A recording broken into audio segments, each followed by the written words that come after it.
You can do it on two. In progress. All right. So, Richard, are you there? Yes, sir. Fantastic. Let me, if I can, I'll put the screen up and the presentation is, are you able to see all that? Yes. Yep. That's coming Great. through full screen. Well, Chuck, first off, thank you for the opportunity to connect with you all, and thanks to Robert Crane up at Sam Houston for the continued friendship and support. I encourage you, when you look at my LinkedIn profile, to realize two things about it. One is, if you all may recall, LinkedIn started sending out many years ago how to add things to your profile, but they never figured out how to tell you how to delete stuff. So I have one of the longest profiles of all time, and I'll let you choose, Chuck, which of the 50% is accurate and which is the one that I paid for somebody to post for me. But I've had a fun career and continue to have a fun career of being in and out of public, private, philanthropic, and academic worlds. And one of the, sincerely, Chuck, one of the great things that I've enjoyed is just getting to meet different groups and different organizations. ACP has been on my horizon and kind of on our radar for what I'm going to share with you today. So this is a little bit of a presentation, but also a pitch about where I think not only can we partner and collaborate here in our own backyard in Greater Houston, but also some of the things that we are involved in as a national organization. And Chuck, I took a little bit of a liberty realizing just a little bit ago that one of our what we call executive mentors for the Resilience Innovation Hub based out in New Orleans is Bonnie Canal. And I've asked Bonnie if okay, because she has been working in the business continuity arena as far back as when I actually had hair, and that's a long time ago. So I've asked her to join us, listen in. I may ask her to make an observation or two, because she's actually been not only a great mentor to us and to our network across the country, but she's really been in the forefront of training around business, industry, and community continuity. So if that's okay, I've asked her to join us. Thank you, Bonnie, for jumping in at the last minute. Ever. Chuck, to your point, a little bit about us, and then you all should know, the 30 some of y'all that are on, this is really meant to be interactive. And so I'm going to suggest that either you don't mind interrupting at all, can consider this more of a dialogue, or you can put some questions or thoughts in the chat. Very quickly about myself and our organization. Chuck was correct. I graduated from the University of Texas with a government English degree, which qualifies me to be a dog catcher in Throckmorton, Texas. I barely speak English, and I know a lot about government, having spent 4 years in the Bush 41, the Herbert Walker Bush White House, and then going back out to the private sector. And I've gotten a chance to do a number of unique projects and initiatives, always with a public-private, or now what we call P4, public-private philanthropic, Chuck, kind of setting. We formed the Resilience Innovation Hub about 4.5 years ago. And you'll see real quick a little bit about the journey that I've been on. As a result of about 6 months after Hurricane Harvey, going back up to Washington, D.C. and sitting down with two individuals. One was Mike McCall, Congressman McCall, who's a longtime friend, and Mike was chairman of Homeland Security Committee at the time. And then the other was Sean Kevlahan, and Sean is the president, CEO of the Insurance Information Institute, which is really kind of the think tank and data tank for the insurance and reinsurance sector. And you'll get an understanding of why those two became very critical to where we are today.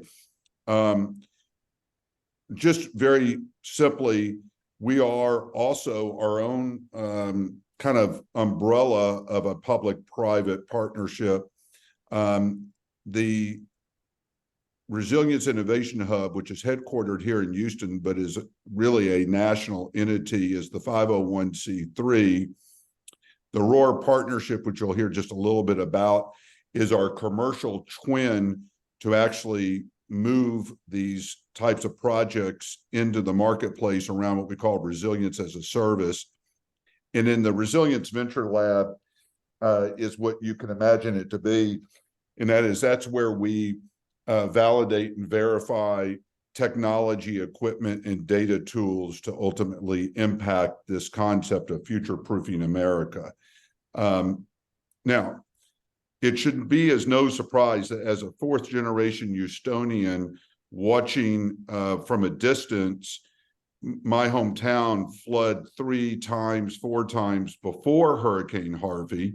And as those of you who are from the Houston area know, that the worst thing you can do is invite family to visit with you on a holiday weekend, because tax day, Halloween, Memorial Day were precursors, and frankly, were not just precursors, but presaged why we are where we are and what all of us are seeking to do.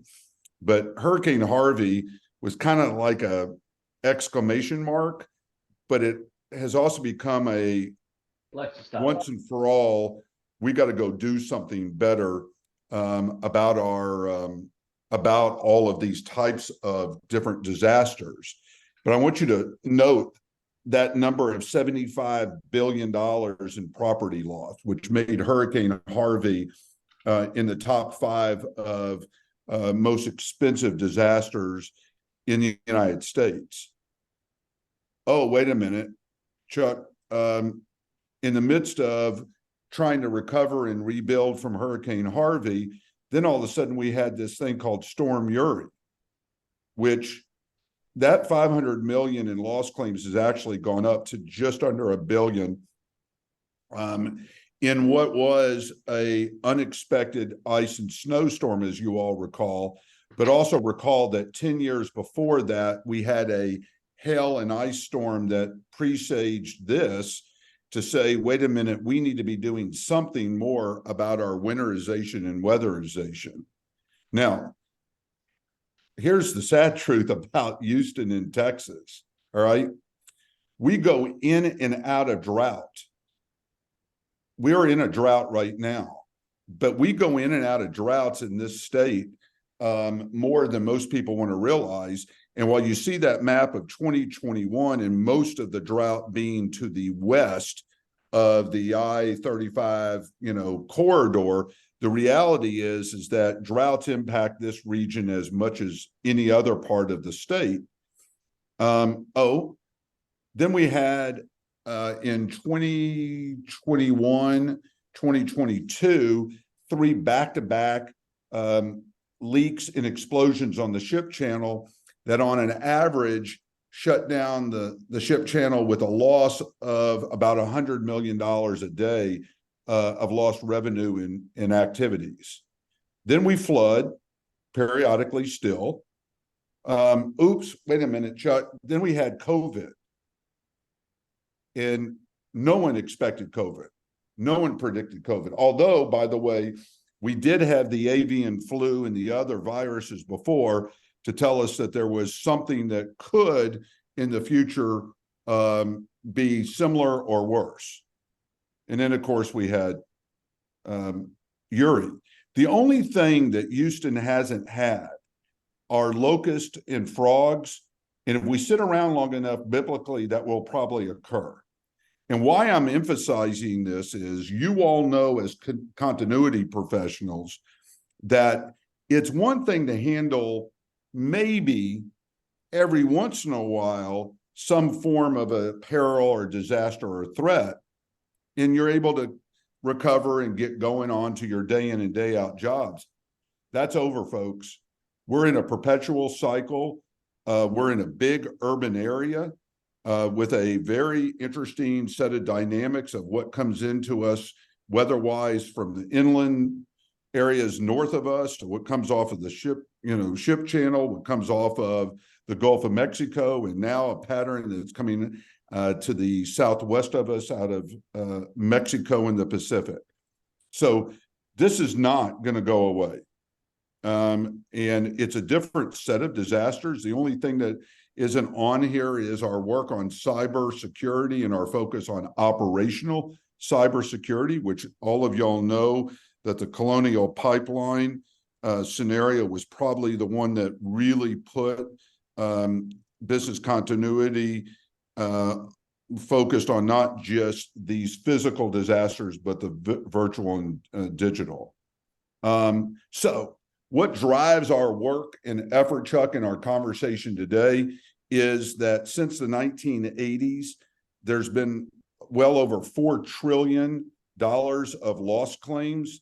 The reality is that number is closer to 6 trillion.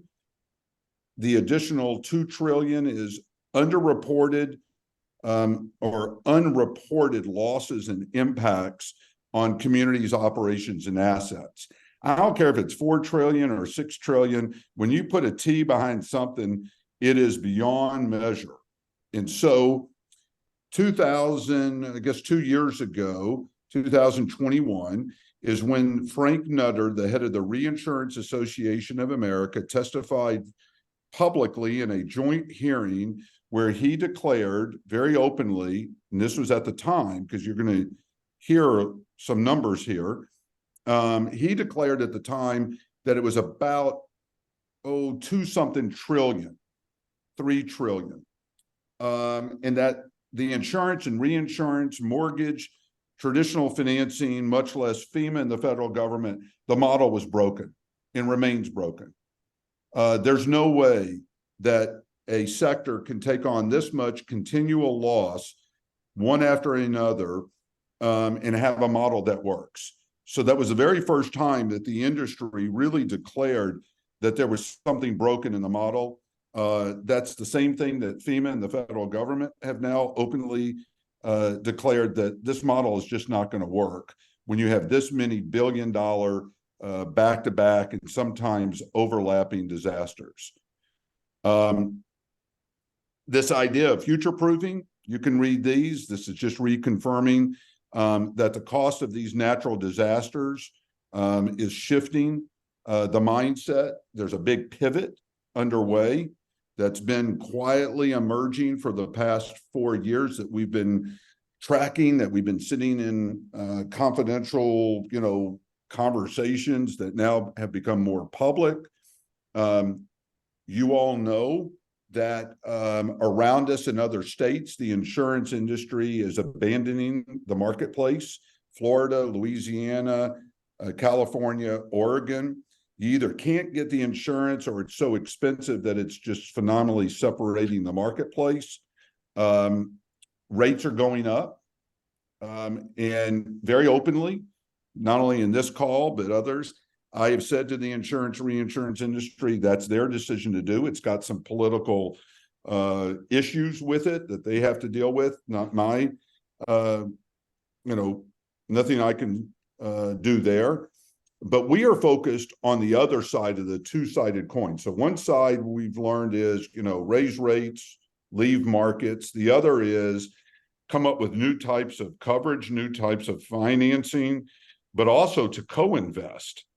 Because the industry also announced, the reinsurance sector announced again in this testimony 2 years ago, that starting 2 years later, which would be 2023, 2024, that there would be $1.2 trillion of new capital coming off of maturity in different types of investments that the insurance and reinsurance industry needed to reinvest.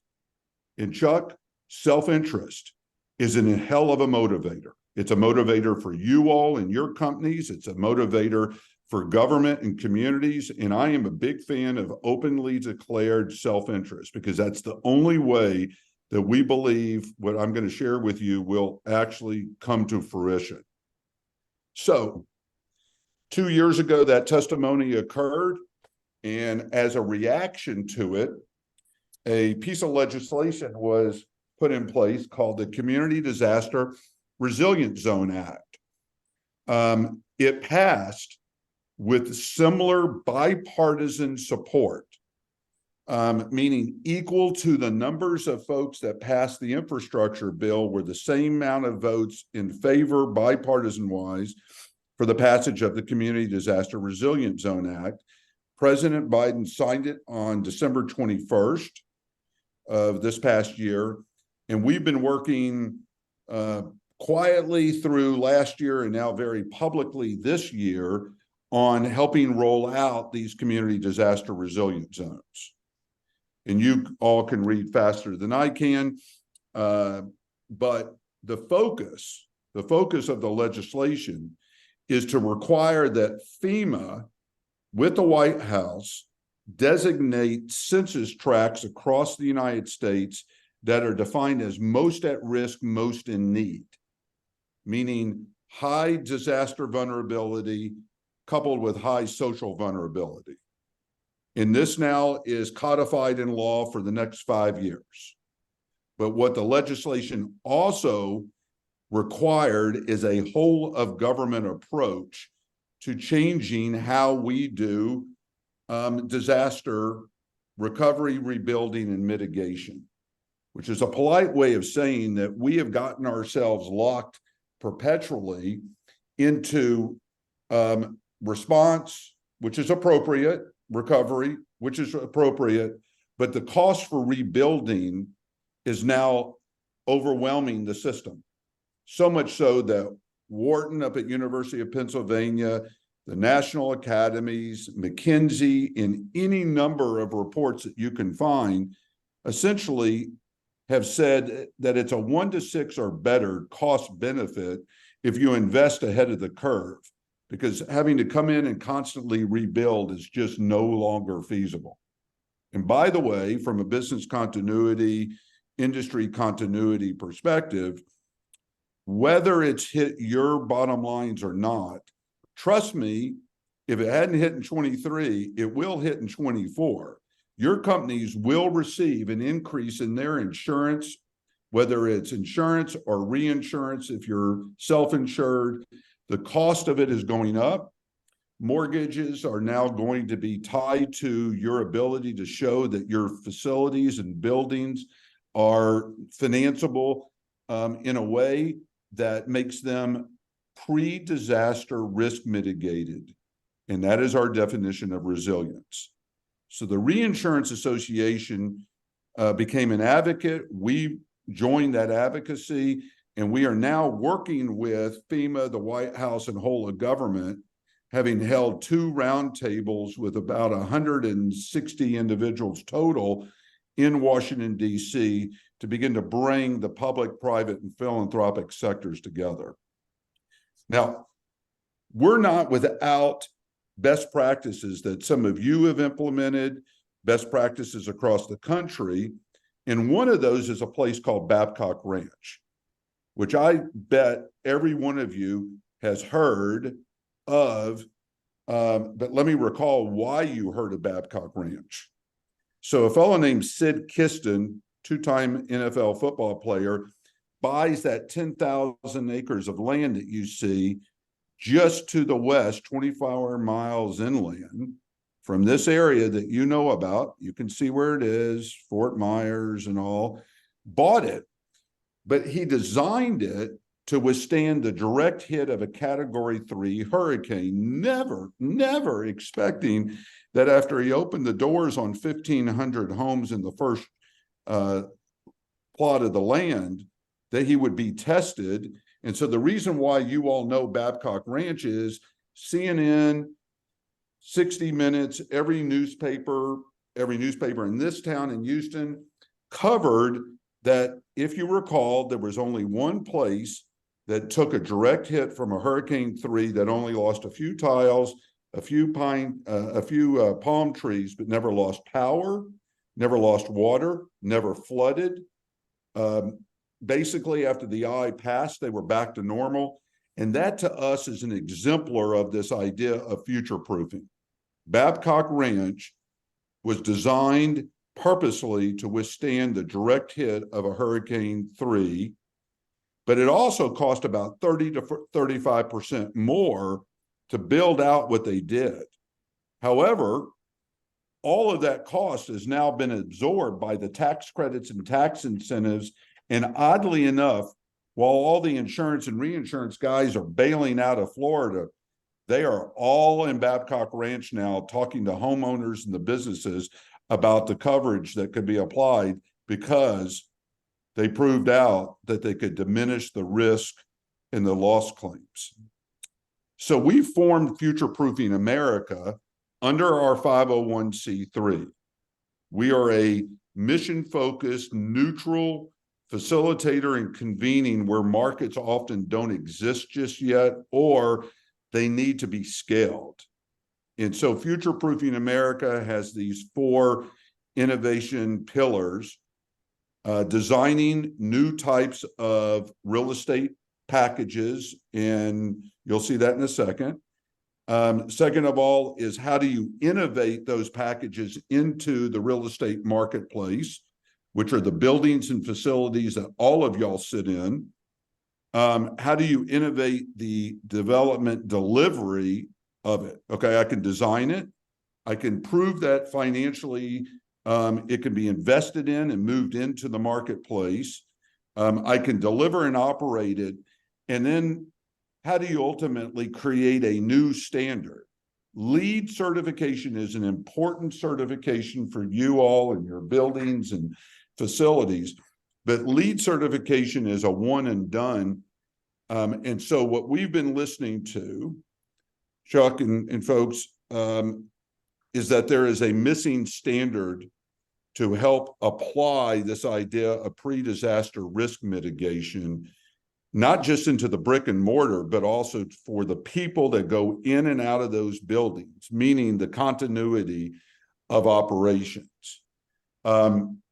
We have been working in organizing this Future Proofing America collaborative with the nation's leading design, architecture, engineering, construction, real estate development, real estate management, green and sustainable, data analytics and modeling, traditional and innovative financing, P3 legal and accounting, and in standards and codes.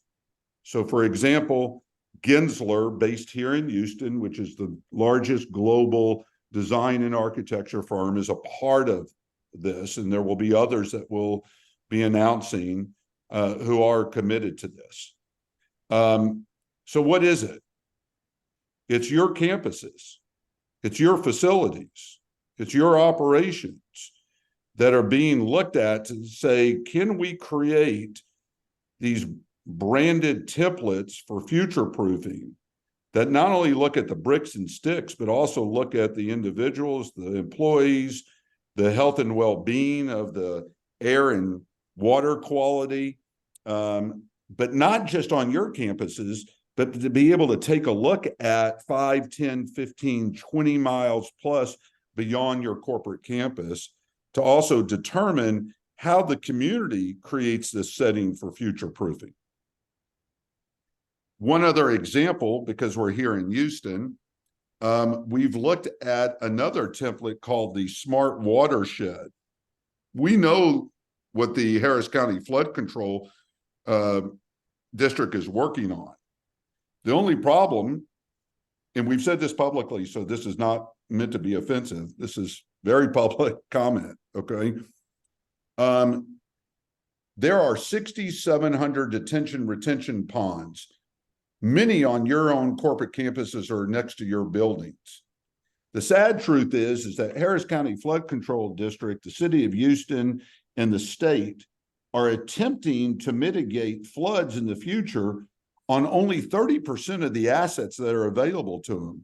because a majority of the detention retention ponds, not the small cute amenity ponds, but a majority of the 6,700 ponds in Harris County, and by the way, this is true across the country, we now know, 70% of the assets sit on privately held property.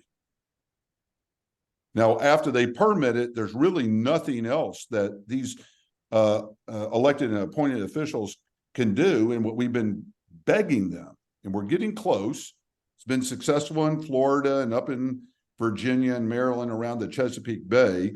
But what we've been begging them to do is to recognize how to incentivize and partner with private sector landowners and asset owners. Why? Because right now, there is $1.2 trillion going out the door in the infrastructure bill. But you should also know that that $1.2 trillion is on top of what existed before, which was about 2.8. So you do the numbers. We have a pipeline of resources that are moving into public infrastructure, which means actually as much on the private impact going out the door to create this new resilience market. And if you looked at the infrastructure bill, it essentially said the words climate and resilience, I stopped counting at 78 times it mentioned it. So capital is not the issue. What is the issue is how do you create this new capital stack, which includes insurance and reinsurance, investing not just on private properties, but actually with communities now. So we've been talking with all of these folks that you see, federal, state, and local nonprofits. Who knew that the Nature Conservancy operates a venture fund to invest side by side with the private sector? You got corporate and equity and, you know, insurance. So part of our work is to create this new resilience capital stack, and that's underway. By the way, that capital stack includes municipal, county, special district, and state, and where possible, federal tax credits and incentives to help buy down the cost of your companies and your entities implementing these types of investments. So Richard, can you? Yes. This is Chuck. Just thinking a bit about that. I'm wondering, are there any concrete examples in the Houston area that that you could talk to where maybe some of that has shown up? I don't know whether the Memorial Park complete redo, or even the Ike Dike, or maybe even some of the flood control efforts as a result of Harvey fit in this mold. But just want to make it real and think about how this is showing up in our lives here in Houston. I know we got folks from all over the country, but probably mostly here. And got a couple of folks from BP. I know we talked about water retention, and you know, they're deeply impacted by Harvey and right. Water retention. Let me use it. So let me, Chuck. There are things in place, and there are things that are activities and actions that are emerging. All right. So we know that the code changed about how to, you know, certain amount of standard to raise homes and facilities up. We know that there are certain kinds of incentives around conservation districts now emerging for green and sustainable, what we call nature-based solutions. We also know that entities like the Howard Hughes Development Corp designed the big Bridgeland master plan community, where they've actually taken some of their detention retention ponds, and in partnership with Harris County Flood Control District and some of the other surrounding efforts, actually, in a sense, made their ponds available for flood control and flood, water management. and there were certain incentives that were provided to them. What we also know is that after the flood, many years ago, that almost knocked out the Texas Medical Center, that because the Texas Medical Center and some of the infrastructure in this town are labeled critical infrastructure, and therefore a part of the state and federal critical infrastructure, in a sense, management incentives.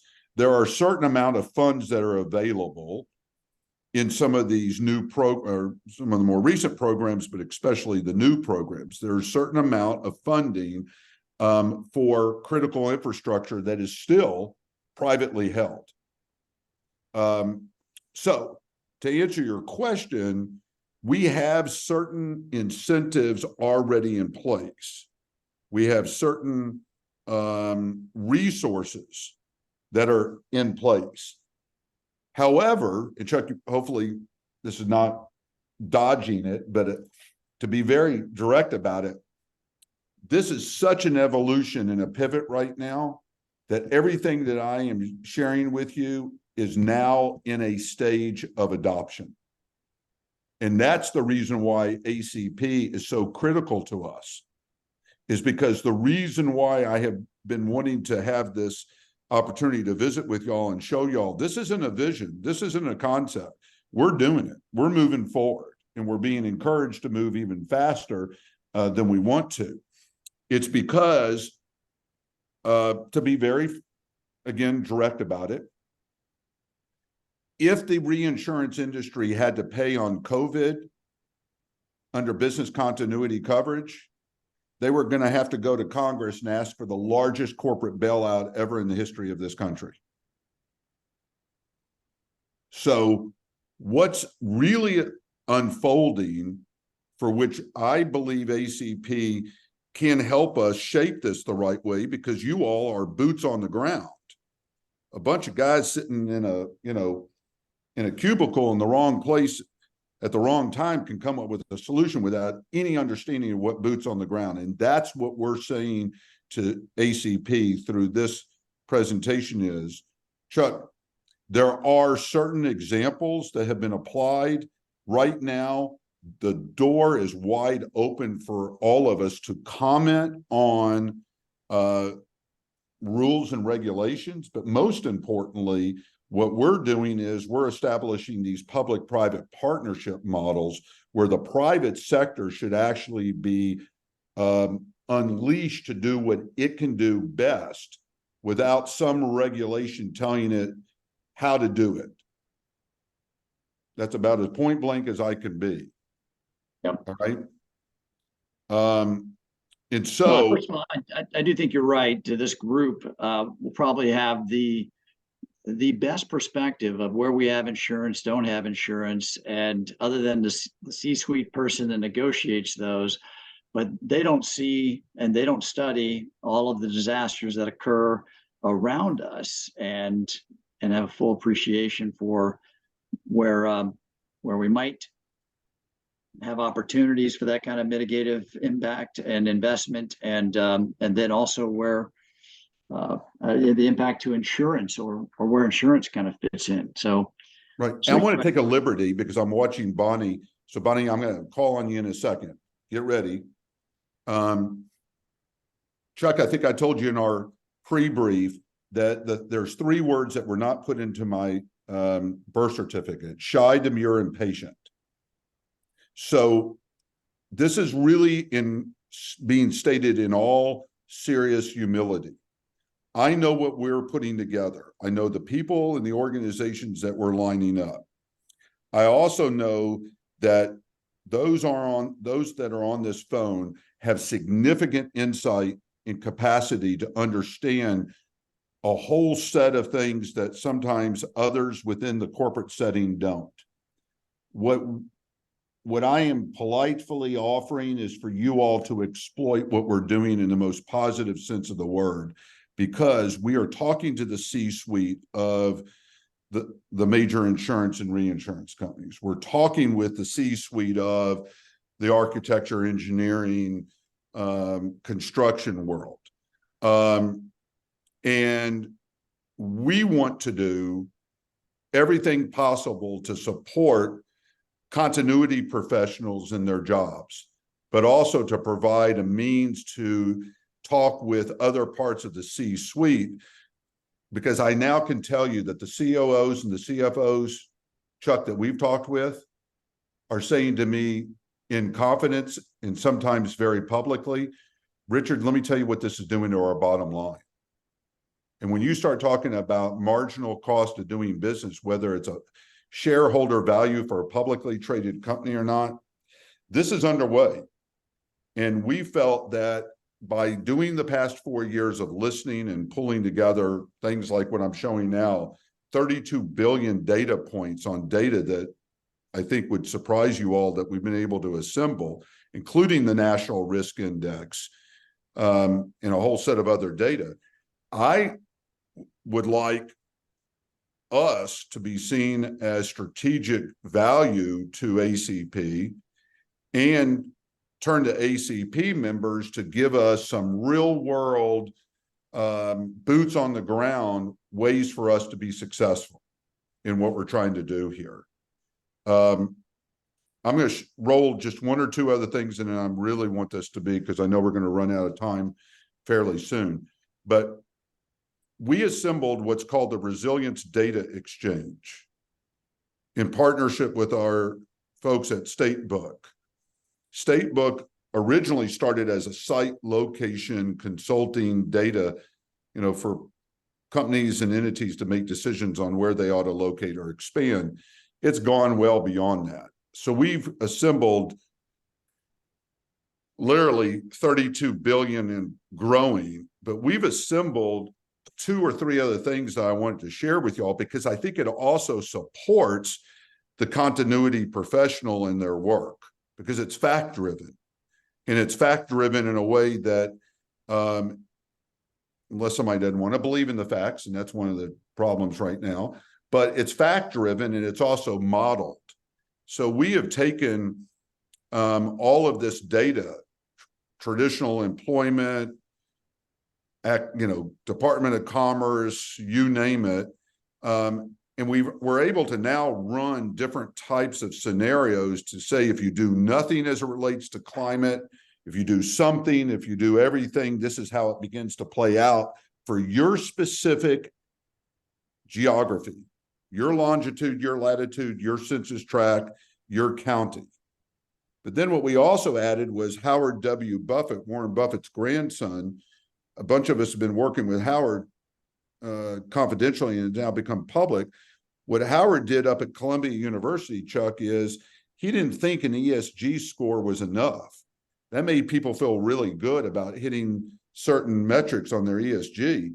But he ran and put together this algorithm and then ran it on his grandfather, Warren Buffett's entire portfolio, and did the same thing on the Gates portfolio.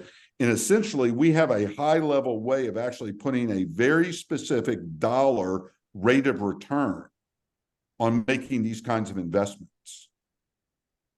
That's not been done.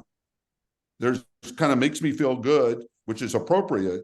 But now what the C-suite, what government agencies and departments, what taxpayers want is they want to know that if we do this, what does it look like that we're really having the performance of mitigation prove out? And then the last couple of things are we put together other aspects of this future-proofing America, including what I wanted to let you know is, because some of you all are focused on this and some of your colleagues are focused on this, we know that there is an effort across this country to look at land, rooftops, parts of the campuses, and determine where you can get carbon capture or ESG credits and all. That's wonderful. But one of the things that we realized is how do you actually create a market for the exchange of that credit? And so we partnered right here in our own backyard. The only approved regulated market exchange And so that's one reason why we've been working with Harris County and City of Houston and others about all of their raw land that could create certain types of incentivized credits that then could be exchanged and created into a market for the private sector uptake. Last, we have over 60 different technologies that you can hang on, in, or around your infrastructure that we vetted. And that way we've put them through the test. These are not a bunch of startups, by the way, Chuck. These are companies that already have a product, that have certain amount of revenue, a track record. And so we figured that we would use our venture lab as a model for these kinds of technologies. And they are everything from micro beads that actually capture spills before they turn into sources for fires and explosions. So we have tools that can do water mitigation of a spill or leak to minimize the impact, all the way over to flood barriers and flood protection. We have a nano paint that you can paint on your roof to not only reduce the amount of energy because of heat, but also is fireproof. So what we've started looking at is anything that we can hang on and around. And then we also have announced in our backyard of Houston, to take across the country, a resilience manufacturing hub, because we found coming out of COVID that the supply chains keep on failing over and over again, and having to scramble to know where product and where solutions are for pre-disaster mitigation, much less immediate response. This should not ever happen again, where we've got our our guard down and we're having to scramble to make product or to find product. So that's part of our strategy. We have the Roar partnership, which I mentioned is our commercial twin around this resilience as a service model. And then last but not least, is I mentioned about the idea of new capital structures. This includes a lot of your members. So if you take a look at our model of the joint venture that was done up on the Chesapeake Bay, you can see that there are some interesting players, not the least of which were Prudential and Walmart, that came to the table. And then over on the right-hand side is the model between a public authority, a port authority, a private sector real estate developer, a very large corporate presence near the airport, and the way to bring all that together around flood mitigation. So with that said, I know I've given a lot, and Chuck, I'm real open to pushback, feedback, but also to something you said. Richard, this is great, but how do we now move this into reality with our folks? And that's what we're prepared and looking to do. So thank you for your patience and time. No, fantastic. This is it's great information. I see a lot of opportunity here, and yeah, I'd like to see if there's some questions from the group.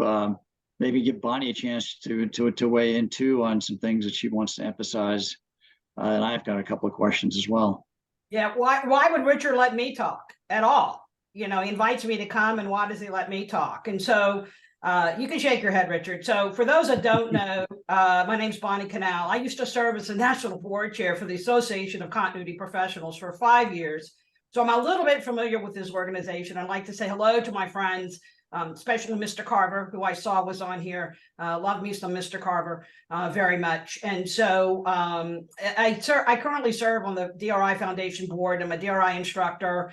So I am very familiar with this. And the only thing I wanted to say, there's a lot to say, but I don't want to take up a lot of time, is that the reason why, and I'm heavily involved in this and have been involved in this really from the beginning, but when you're talking about, those public-private philanthropical partnerships, the real conversation is, where does business play a role? right? And that's always been the bigger conversation. I live in the greatest place in the whole entire world, New Orleans, Louisiana. Of course, we do think about Houston being hell. And so we're very happy not to be in Houston. But the thing to remember about this is what I really want y'all to think about is how can our organization be a part of this dialogue? Because that's really in this conversation. As you see, Richard comes from economic development, and he's really, really, really, really good at this, right? And so what we have to do is, as businesses, and say, what is the role and responsibility? We have a business somewhere, right? So it lives somewhere. We have people that work for this business and they live somewhere. We have to bring to the table our expertise, not only as an organization, but of our thought leadership, to really kind of move this forward in a way, perhaps when we come to the table, what I love to hear people say is, I never thought about it quite like that, or I never asked that question. And that's what organizational leadership, and that's what organization resilience, that's what we from the ACP and our organizations bring to the table. That's all I'm going to say, because I know Richard went long. But again, Chuck, I thank you for your continued work within the ACP. I know how much fun it is. And again, I know it's an overpaid job. Trust me, I get it. But thank you again. And thank you again for all of your membership within the ACP. You are the ones that make it great. Bonnie, let me take advantage of our unique Chuck sense of humor, because Bonnie is my other sister, but also is very shy and demure as well. So she kicks me a lot and owes me the kick that I've completely forgot, Bonnie, until got the little brain click. But Bonnie, when you and I have talked about business continuity, the role of a business continuity professional tends to be put in a box. But the reality is, right, that box is an organizational box. But the fact of the matter is, haven't we kind of learned that the continuity professional is actually a person that's really threading lots of needles, trying to bring all this together? And like you said, it's place-based, but it's also the people.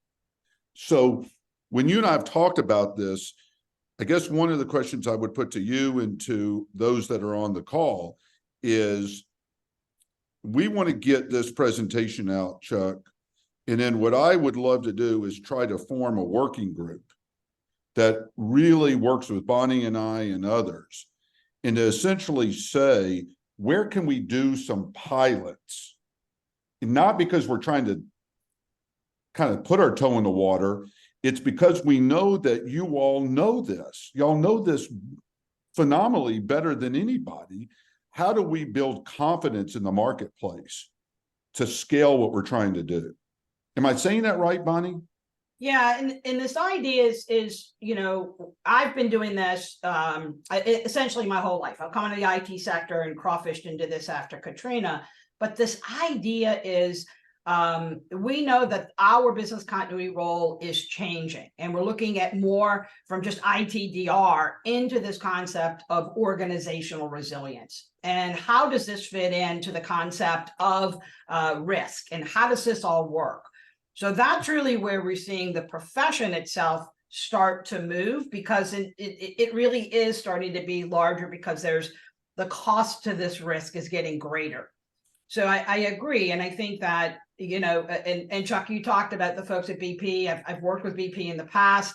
I've worked with some of the major banks around the country. And so this idea of they bring a different set of rules or thoughts, right, to the table that perhaps, you know, people from the other side of the fence don't have the ability to see, I guess, for lack of a better term.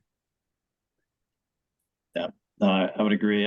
We open it up around the table. We still have 20, we have 18 minutes, so we have a bit of time, but there's just some things that resonated with some of you, and how you all you could see this benefiting your organization, right? If you could open the door to bring in your company to see what's possible, see the investments that are wanting to be made in mitigative not only technology, but investments. I mean, these are big scale investments.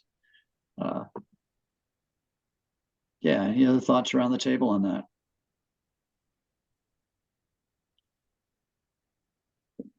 Well, we'll wait to see if anybody speaks up. I'll share that, I'm in natural gas, and many of the things that you've talked about, natural gas pipelines, right? We manage maybe a quarter of North America's natural gas flows on a daily basis. And when we are looking at carbon capture, we're looking more broadly than just business continuity. You talked about IT, Bonnie, but much more broadly than that. Of course, right now we're focused on the impacts of hurricanes, and we've got assets in Maine that are at risk. And there's lots of things that we can be doing to mitigate some of that cost. We had Hurricane Laura. Most folks don't remember that coming through St. Charles in 2020. There was a couple of them that hit there, but our costs were in the millions for just a pipeline company because of all the crossings and the signs that were knocked down, right? Hey, this is a right of way for a pipeline, call this number, all of that stuff just destroyed all the way up through Louisiana. So all of that cost gets passed on to you all on your gas bills eventually. And so while an Ike Dike might not prevent us from losing signs for the wind, we have a oil terminal, and an Ike Dike would certainly help mitigate impacts to that. So in big investments like that make a difference. This is the right team to talk to about that. But any other thoughts around the table? Chuck, let me real quick respond to pieces of what you said, and somebody mentioned health care. Let me play off of natural gas pipelines, all right? Power, cyber, and weather. Power, cyber, and weather. So we know what happened to the Colonial Pipeline, all right? We know that this operational cyber, and that's the reason why we have our collaboration with a sister organization called Build Cyber. We know that this operational cyber is now the fastest growing insurance and reinsurance product for the industry. But we also know this issue about power supply going off or being intermittent. And we know these weather conditions of going from cold to hot pretty quickly. So when you all take a look at risk and continuity, there's a lot that can be done on your assets. We're also saying that you are just as dependent upon assets and relationships that are not always directly in your control. However, what's now become clear is when you shut down, Chuck, we now have a national and economic security problem. That's the reason why half of our conversations off the record, Chuck, are with some of the folks in the national security arena, because your part of the economy is now not only a supplier to consumers, it's a supplier to the defense sector. If we talk about BP, one of the reasons why we got asked to do 1 million gallon a day completely off the grid, first time ever within about 2 weeks after Hurricane Harvey, in the energy corridor on the west side of Houston, which is where BP and others are located, is because the major wastewater treatment facility over there had been completely flooded out for several reasons. It went off the grid, so to speak, including that they put the power pack down on the ground, which doesn't make sense. So they got Siemens to come in and fix that. But we built 1 million gallon a day completely off the grid wastewater treatment facility. Why? Because BP and the rest of those companies out there were able to get their facilities up off the ground and going along the coast, but no one could get in their corporate headquarters. And then from a hospital perspective, we now know that you can go into the HVAC system and actually do air quality and mitigation in ways that can actually make the entire operations 99.9% at an air quality against every type of, not just COVID, but anthrax and all. So what I'm getting at is, I think we now know that you can mitigate all of this.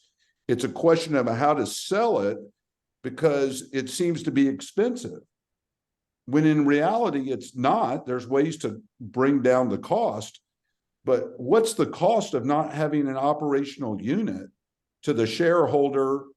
Much less, last but not least, I promise I'll get off this kick, Bonnie, I've only had 5 cups of coffee. When Pfizer has to announce to the nation that their main manufacturing facility for 3 major products gets hit by a tornado, and has to inform the hospital and medical community that unless you've got a 90-day supply of their product, you are screwed. We're a 21st century country. So I'll shut up now. Sorry. I know I'm preaching to the choir. Sorry. So what, yeah, how could we get involved? How could we learn more? How could we take a few examples back to the right leadership and say, you know, this is what's available to you all. You haven't really thought about it probably. And if you're going to invest, let's put this into the funnel and see how this floats up. Well, Bonnie, I'm going to, knowing that you and I have not rehearsed this, but we've had enough conversations about this, I'll try this. And I'll also encourage that there are still 34 very patient people on the call who are either at lunch right now, okay, or listening in, and not to be shy and demure. Look, when we've done these totally, completely off the record roundtables, or we've done some survey or whatever, I can do everything, Bonnie, that we're trying to do. You know, I'm very passionate about this, all right? But the only way this is ever going to finally make the pivot, this transformation that's really necessary, is to have continuity professionals tell us, one, here's what we really need. And here's what we think would be even more helpful if we didn't have to worry about budget, okay? Second is, here's the hurdles, here's the barriers. Some of it is internal. We're not able to get this message across. Here's the kind of communications areas that we need external validation on. And then the third is 5 to 7 pilots, 5 to 7 of y'all saying, if we were to do this on our corporate campus or our facilities, Richard, what could we put together? And how would it be structured to the point where our external relationships, collaborations, and partners are more than willing to come to the table? All right. So Bryce, I get to pick on you. I spent 5 years as the assistant to the president of working for Mickey LeMaitre at MD Anderson, when y'all were 1/3 of the campus over there that you are now. That's just a phenomenal campus, Bryce, as you well know. You're part of a larger platform called the Texas Medical Center. We've done everything supposedly to mitigate all kinds of flood and flood retention and all. But with 58,000 plus employees, Bryce, coming in and out of the medical center, what we've now realized is, to some degree, MD Anderson and the medical center are mitigated to a better standard than they were before. But MD Anderson now has these outposts, as you well know, Bryce, in different parts of the city that may still not be as mitigated as they should. But more importantly, we need to know where the employees are transporting themselves from, because if you can't get your employees, the doctors, the technicians, to the hospital, you're going to be the same situation that we found in Norfolk, Virginia, after their hurricane 5 years ago, which shut down the Atlantic fleet and created the largest national security issue that was never really publicly spoken about. And that was, we couldn't get the fleet, if we had to, out of port. So I'm looking, Bryce, sorry I get to pick on you, but we think that this is more than just, what are we doing to mitigate our flood scenario? It really is, what about the other campuses that MD Anderson has? And what do we do to make sure that our employees are also mitigated in a way that they can get to work? Am I making some sense, Chuck? You are, yeah. And there's several of us that spent some time in that medical community, and there's a few other folks from MD Anderson. It'd be good to have them chime in here, and I know Bryce is one who has worked with Robert Crane too to do some grant writing, and so he's probably the most experienced at trying to figure out how to raise money, how to bring interesting ideas together through these partnerships and actually fund some activities.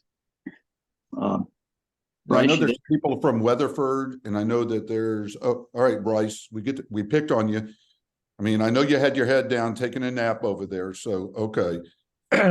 Yeah, no, I was actually at a different medical facility doing a VA exam today. So, Okay. Yeah, and Fanny's on the call too, and she actually lived through Harvey at the medical center.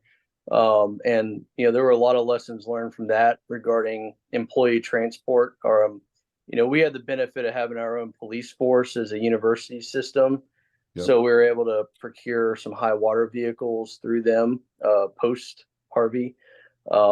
We also, being under a public university system, are able to get some of that FEMA funding, some of that PA and some of the hazard mitigation grants. So, adding floodgates, additional floodgates, adding hydraulic floodgates so they're easier to use and quicker to respond. And then on our new capital projects, where there are outside locations or Houston area locations like you're speaking of, we got a Woodland, Sugarland, League City. Our real estate teams do have on their checklist, to look at some of that historical data. Of course, that some of that has been skewed over the last few years, and not as 500-year floods no longer are 500-year floods. They're current floods. So there's been a lot of work on, do we have generator power? Do we know where the employees live? So we have heat maps with the HR showing employees in some of those areas with issues. So there is a lot of work being done. I don't think we're anywhere near where we want to be, but we, again, though, have some of the benefits that maybe some of the other hospitals don't, being private sector with access to those FEMA funds and things like that. So getting creative with these partnerships, these public-private philanthropy things is, I think, vital to a lot of these organizations. Hey, Bryce, I didn't know that Ms. Frederick was on the phone, and I'm going to now be very shy and demure because she's legend. Okay. So oh, you wish. Far from that. but look, it's not a question. Let me say, it's not a question whether, Chuck, you and Fanny are doing things. There's no question, right? I think one, it's the lessons learned and how everybody shares kind of what they're doing. It's also, how do we take this to the next level, right? Fanny, how do we scale this, right? And then the other part is that now we know that there's these multiple types of disasters, okay? So our focus is really on this idea of anticipatory actions that can be taken. And that's where the money is really making the pivot, Bryce and Fanny, is this idea that it's costing the government, the private sector, or the insurance guys to spend too much money on the rebuilding, right? So y'all are reinsured because you're self-insured through UT and the state, but you're reinsured.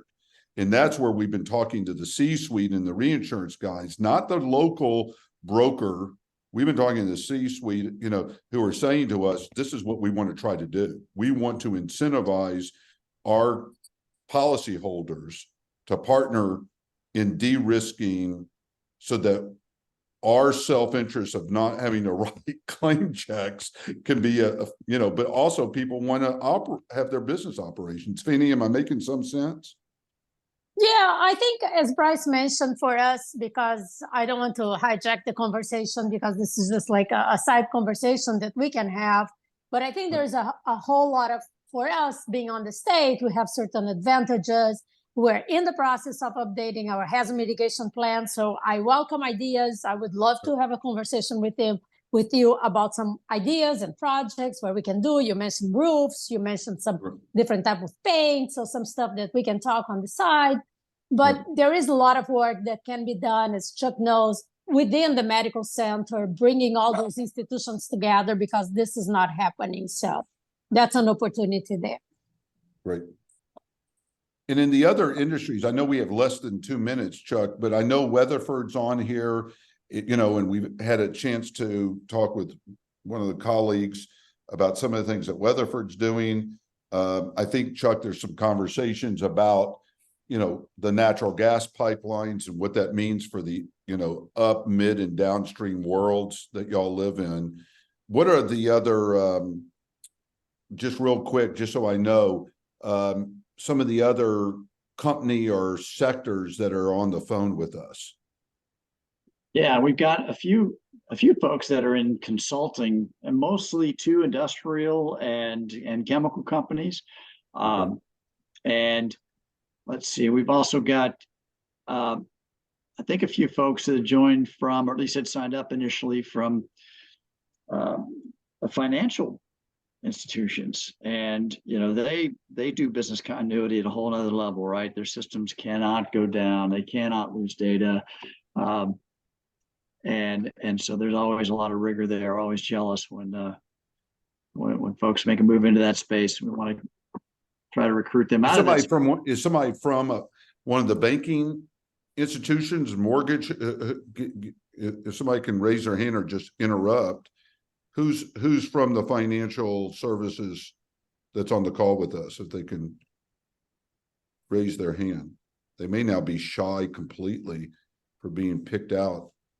Yeah, and I know they signed up. They may have dropped. And one last one is maybe pick on Derek Ort, right?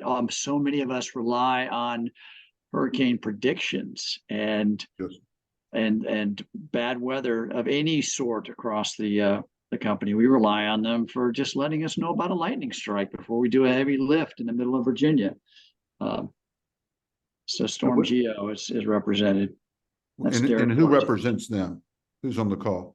That's Derek. I'm Derek Ort, Business Continuity Manager at Storm Geo. Hey, Eric, we've actually been trying to connect with you guys. Yeah. All right. So we'll find a way to connect. Yeah, send me an email and I can get you into contact with the people that you need to get in contact with. But let me play off something and we can close this out, because I know we're bumping up against late time. One of the things that we found out, Chuck and Derek, is we are drowning in data and thirsty for intelligence. If I told you how many, Bonnie knows this, I mean, from CoreLogic, which is one of the largest real estate data companies, to the 32 billion pieces of data that we talked about earlier. Derek, I got more data than I know what to do with. What the problem is, and the opportunity is to make this data not only relevant, but to make it actionable, right? Mm-hmm. And that's where I think for continuity professionals is to be able to say not only what kind of data is going to be, we've got a lot of predictive data. We got every modeling potential you could imagine. I mean, every one of these insurance and reinsurance companies has got something that we're looking at.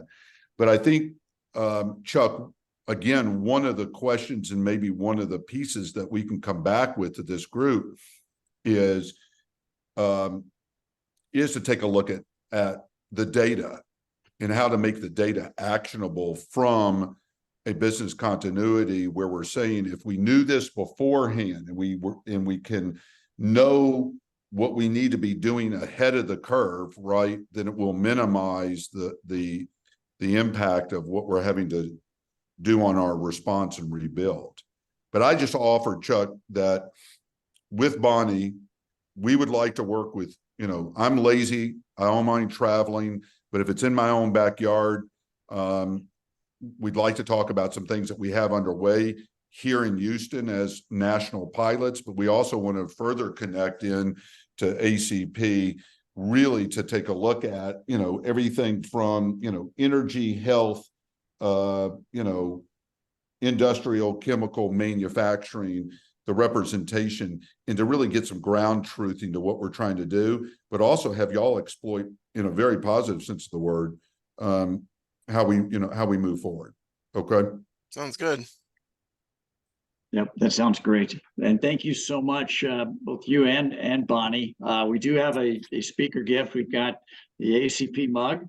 You know, I don't have this in burnt orange. I've got it in Oklahoma red and in blue. God, So you you have know, a choice there. I think it's Texas Tech red or Oklahoma red, or thank God it's not Alabama red, but we'll There you just go. leave it at that.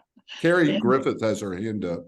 we did record this. Is it possible to, you mentioned possibly putting this on a YouTube. We have not typically posted this anywhere. I don't know that we've got the server space to do it, but if we've recorded this and we get that to you, is that something that you would post somewhere? Yeah, well, if it's with your permission, we'll post it on YouTube, on our YouTube channel, and then I'll send the link back to you and Wayne for y'all to deploy out to, you know, to anybody and everybody who may want to listen to it. Okay. That's fantastic. Yep. Okay. And Richard, as a outlier, may I say, enjoy the cup.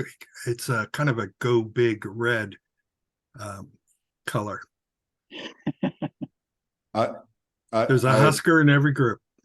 You know, at this point, I'm just happy to say that Nick Saban is still in the fetal position in the corner. That's all I'm going to say. And we'll just move on. Absolutely. Okay. That's all that cares. That's, you know, at our house, we refer to him as Voldemort. Okay. We go. And I would encourage everyone, if you'll look in the chat, Joanne had posted a question that she wanted to help get some information on. We'll try to post that to the folks that participated, so that if you do have some insights on criteria for root cause analyses of an IT failure, she'd like your help with that. And we'll make sure we get that out to the folks on this call as well. Any closing remarks, Bonnie or Richard? It's just been so great for y'all to allow me to kind of get on my high horse, but you can see that I'm pretty passionate, as is Bonnie.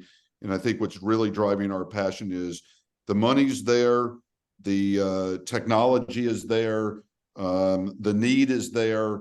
It really is now finding the will to go do what we're talking about.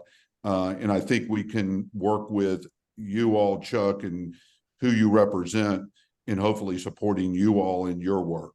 Richard, I'm going to say one thing. The really important point to this is that what FEMA is really looking for is long-lasting change, not band-aiding this, but taking these thoughts and moving the conversation in a completely different direction to draw a line in the sand and say now.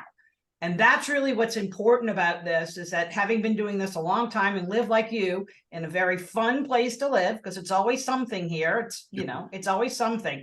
FEMA has made the point of saying this is going to be different, and we're looking for astronomical change. And so we're looking for draw a line in the sand and looking at past programs that have been successful and saying we want to do this the right way.